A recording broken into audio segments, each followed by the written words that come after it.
Hey guys, welcome back to Trekyards. I am Captain Foley. Hi, Connor Collins. Yes. And today we're talking about the return of Eagle Moss ships. I mean, the return of Canon ships in Star Trek Picard. They thought they had one over us, Stuart. They thought we wouldn't notice. Well, we're Trekyards, and when we see a ship, our brain goes diddly enhance. We're Blade Runner. You know, we see it, we pinpoint, we see reflections, and we just. Did you guys notice that there are lots and lots of spaceships this week? There are lots. There are, yeah. Yeah, I noticed. And it's kind of like a weird scattering Yep. and just randomness. Yep. But hey, whatever. It makes me happy on the inside. So the first picture, to give you some context, everybody, this is inside Picard's brain. He's talking to a psychologist. I won't give spoilers. He's just a psychologist.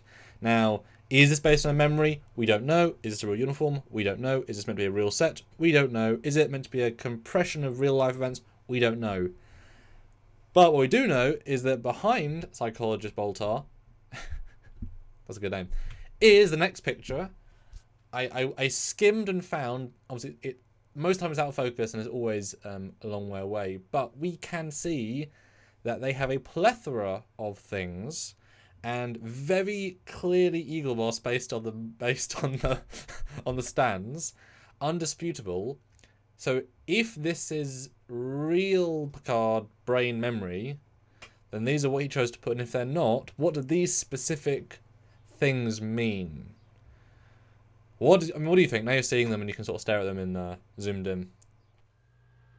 well, one thing I've noticed is that there's polar lights round to 1/1000th scale Constitution class model kit that's missing one of its nacelles, which they come off and go on really easily, so you don't need to glue them. So that's interesting. I don't know why it's missing a nacelle. If that was a mistake or a deliberate I thing. don't think it was a mistake. I'm not sure. Well, anyway. No, it's cool to see these. I mean, I have a lot of these Eagle Moss ships. There's the Enterprise E there by the looks of it.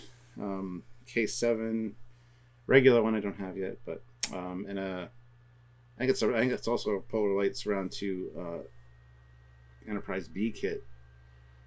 Yeah, I think it's the B, although it's very hard to tell. It's the refit, you can tell. Yeah, and actually, I think that middle one is actually the NX-01. Rather than the E, it's not long enough. Based on silhouette, I'd say the NX-01. Because there's a pretty broad spectrum here. And it's worth noting that there is a Klingon ship only in the first scene. It disappears in the rest of them. So they discontinuityed a little bit. Well, it got moved. It's pointing one direction and then there's... Oh, it is! Oh, I thought that was the stand of the... Yeah, I thought it was the stand of the... Oh, right, there you go. Ha! It did, it got moved. Ha! Because I was wondering if that's the Discovery one, but that's... Okay, now, from the side view, it's clearly the Katinga, like, Eagle Moss classic version. There's no two ways about it. What an eclectic set. I mean, it makes sense from, you know, Boy Picard. These are all pretty iconic ships and stations. I mean, regular one, not so much, really. That's just... It is literally 100 stations. And the K7s represent and is a specific element on the Trek lore of, you know, on the border of Klingon Federation space. But to have 3 Enterprises, 2 space stations, a Klingon ship. It's weird, but it was good to see anyway. It was a nice little Easter egg. It looked like only one for a minute when I was watching it. Like, oh, there's a Excelsior model. But yeah, you're right. When you zoom in on them, you can see that's a refit Excelsior. So definitely Eagle Moss. You can tell by the stands on the smaller ones. So it's just fun to be able to be like ship nerds and be like, okay, we not only know what those ships are, but we know what company made those. The fact is they've got that production value ready instantly, you know, and we know in TNG they did also use existing kits, but I mean, I'm sure many people in production just have Eagle Moss literally on their desks, you know, pandemic wise. So the fact they could just bring these things in and just boom, because it's value, isn't it? And they're obviously Canon accurate. They're all here, and it's really nice to see some prime Canon stuff. You know, K7 looking as it should, regular looking as it should. You know, that is clearly the TOS Connie, not Discovery version, not the JJ version. It's the TOS one. You can tell. I wonder if those are there in the psychiatrist's office because he's like, show me on this ship model where the Borg hurts you. Where'd the Borg first attack your ship? Yeah. Show me on the Enterprise B where the Nexus hurt you, and Kirk's like, there, it hurt me there. Deflect control. No, it's the simplest thing, but it adds so much texture to the thing. Yeah, the weirdest thing, not only did the Klingon ship move, but the Enterprise B is also facing a different direction. It's like the would have been a cool scene if Picard walked over and stuff like. I know. I don't know if maybe that happened or they cut it, or somebody just was playing with it between shots. Or if he walks up to it and says, are these all from my room? Because in fact, if you look at what I sent you on Facebook, this is a concept art for Picard's childhood room as part of the chateau. And I noted this because you got to think, what does the concept artist think? And there is an Excelsior and a Klingon ship on the ceiling. I remember some comments when Dave Blass posted this. Someone said, well, why would you have Klingon ships? It's like having Soviet things.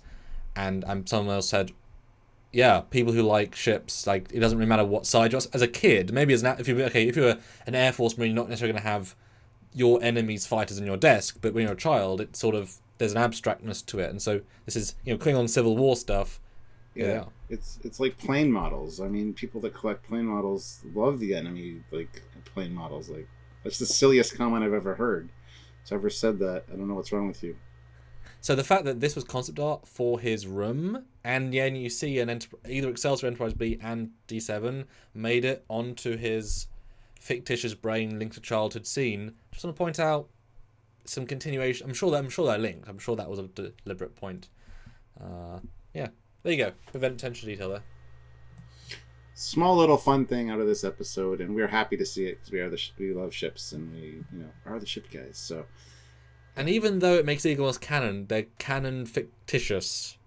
Because these aren't in a real scene, they're in a fake dream scene. So they're still not canon models, they're canon real fake models.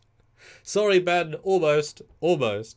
Now, guys, did you spot this? Let us know in the comments down below. If you didn't, hope you enjoyed. Sorry we couldn't get much more in focus, but boy, I found the best frames. And you can still tell what they are, even if, the Connie a bit more detail would be nice. I just wish the Connie wasn't missing in the cell. It's kind of bugging me. It's easy to put back on. Anyway, yeah, as you said, comment down below if you notice these, what you think about them. And also, be sure to subscribe to the channel, click the notification bell icon, and hit like. Like this video. Helps the algorithm, helps out the channel. But there are other ways to help out the channel. Here comes Samuel. Patreon is monthly. Join the channel is monthly. PayPal is one time. Trekyards@hotmail.com, or join our lives, saying hi. We love that direct interaction. And then if you can super chat any amount, literally from $1 to 100, whatever's your poison, as it were, makes a big difference. We really do support, really do rely on that, and we do thank you massively in advance.